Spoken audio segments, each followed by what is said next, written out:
പകലും മഴയാണല്ലേ മുത്തുമണി. സത്യം പറഞ്ഞാൽ പകലേതാ രാത്രി ഏതാണെന്ന് തിരിച്ചറിയാത്ത രീതിയിലാണ് ഇപ്പോഴത്തെ പ്രകൃതിയുടെ ഒരു കിടപ്പതി. പറഞ്ഞു തീരുന്നതിന് മുമ്പ് മഴയും പെയ്തു. കരുനാൾ കാണോ ആവോ.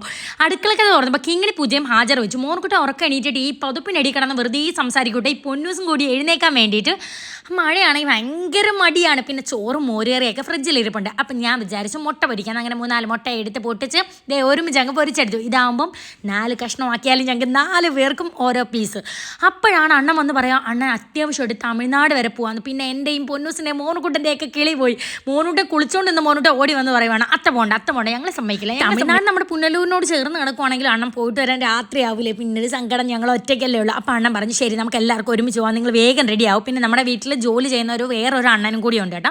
അപ്പോൾ ഇതേ ചോറ്, ചമ്മന്തി അരച്ചത്, മുട്ട പൊരിച്ചത്, പിന്നെ ഇന്നലത്തെ നെത്തോല് വറുത്തതും മോരുകറി ഉണ്ടായിരുന്നു. സത്യം പറഞ്ഞാൽ ഇന്ന് നാളത്തോട്ട് മീൻ കഴിക്കരുതെന്നല്ലേ വാർത്തയിലൊക്കെ കാണിക്കുന്നത്. 10-15 മിനിറ്റ് കൊണ്ട് റെഡി ആയിട്ട് ഞങ്ങൾ എല്ലാവരും വേഗം ഇറങ്ങി.